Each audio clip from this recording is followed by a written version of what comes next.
მე მოგიწოდებთ გააძლიეროთ ზეწოლა განსაკუთრებით ივანიშვილსა და მის მეგობრებზე, რათა მათ არ ისარგებლონ საქართველოს ევროპული მომავლის მოპარვით და ათწლეულების განმავლობაში მიღწეული წინსვლის განიავებით. ვოლოდიმერ ზელენსკის ამ მიმართვას დარბაზში ევროკავშირის წევრი 27-ვე სახელმწიფოს ლიდერი ისმენდა. ომში მყოფი ქვეყნის პრეზიდენტი ევროკავშირის საბჭოზე დღეს საგანგებო სიტყვით წარსდგა.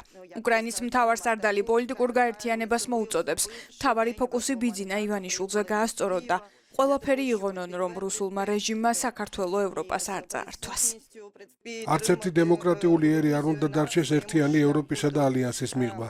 ეს მოიცავს უკრაინას, მოლდოვას და ბალკანეთის ქვეყნებს.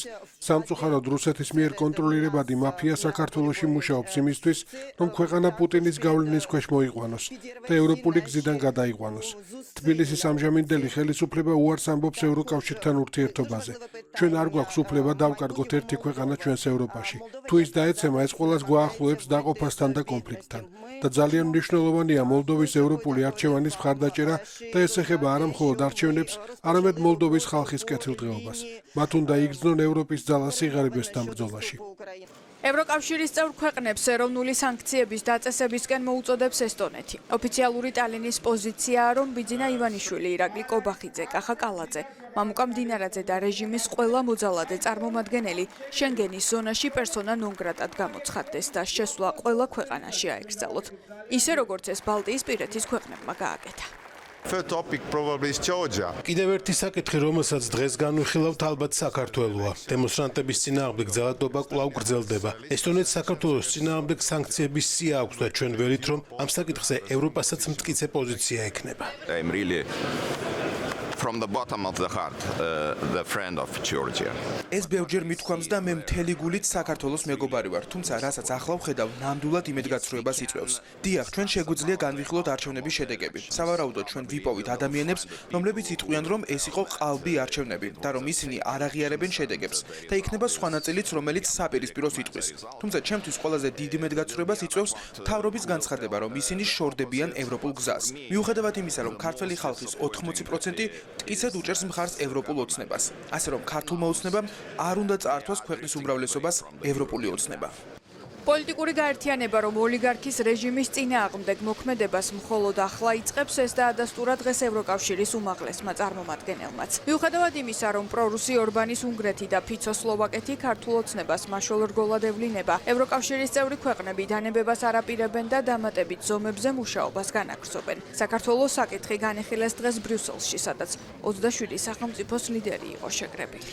On Georgia, of course, we can discuss and we will discuss what more can we do. საქართველოსთან დაკავშირებით, რა თქმა უნდა, ჩვენ განვიხილავთ კიდევ რისი გაკეთება შეგვიძლია მთავრობაზე ზეწოლის განსახორციელებლად, რათა არ გამოიყენოს ძალადობა საპროტესტო აქციის მონაწილეების წინააღმდეგ. არ ჩაახშოს ოპოზიცია და გავგზავნოთ ძლიერი სიგნალი ევროკავშირისგან. ორშაბათს განვიხილეთ, თუმცა ვერ მივაღწიეთ შეთანხმება სანქციების ნაწილზე.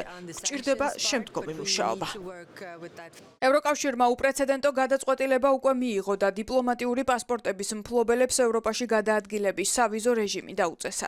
პუტინის მეგობარი ორბანის და ფიცოს გარდა დამატებით პერსონალური სანქციების მომხრეა 25 ქვეყნის ლიდერი და ყველა პოზიცია ერთია, რომ დღევანდელი ქართული ოცნება მოძალადე რეჟიმად ჩამოყალიბდა. We are quite worried about the evolution in Georgia. ჩვენ საკმაოდ შეშფოთებულები ვართ საქართველოში მოვლენების განვითარებით. ეს არ არის ის დემოკრატია და კანონის უზენაესობა, რომელიც გვინდა რომ იყოს ევროპაში და ახლოს ევროკავშირთან. ამიტომ ვისაც სურს პროევროპული გზა საქართველოსთვის, მოუწოდებთ რომ დაცული იყოს ფუნდამენტური თავისუფლება, რომელიც ჩვენი აზრით ევროპულ კონტინენტზე ყველგან უნდა გამოიყენებოდეს. ყურადღებით ვაკვირდებით და მოუწოდებთ საქართველოს ლიდერებს პატივისცენ ადამიანის ფუნდამენტურ უფლებებს. What is important is that we should continue to support Georgia. მნიშვნელოვანია რომ გავაგრძელოთ საქართველოს მხარდაჭერა და საქართველოში პროევროპელების მხარდაჭერა. არ შევქმნათ სურათი რომ ჩვენ ზურგს ვაქცევთ საქართველოს. ჩვენ ხედავთ რა ხდება პოლიტიკურად, თუმცა ასევე ვხედავთ გავლენებს, რომლებიც მოქმედებს საქართველოში. მნიშვნელოვანია რომ გავაგრძელოთ ჩვენი მხარდაჭერა და შევინარჩუნოთ ურთიერთობა. უნდა გავაგრძელოთ ურთიერთობა პროევროპელ ძალებთან საქართველოში. მნიშვნელოვანია ვაჩვენოთ რომ ჩვენ არ ვაქცევთ ზურგს მათ და კვლავ მათ მხარეს ვართ. ჩვენ ასევე ვაღიარებთ რომ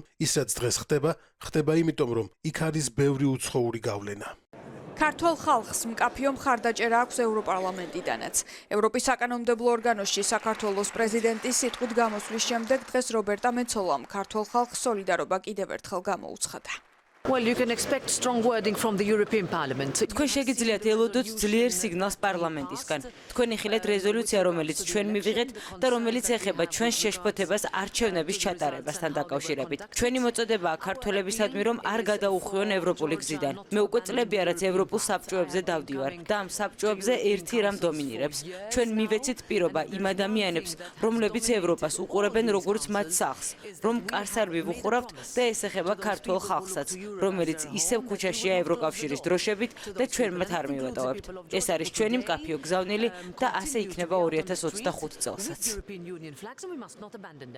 ევროპელი ლიდერების შეკრება დღეს 7 საათზე მეთხანს გაგრძელდა. ახლა მთავარი კითხვაა, რა ჩაიწერება საქართველოზე ევროპული საბჭოს 19 დეკემბრის შეკრების მთავარ დოკუმენტში, რომელიც სავარაუდოდ ხვალ გამოქვეყნდება.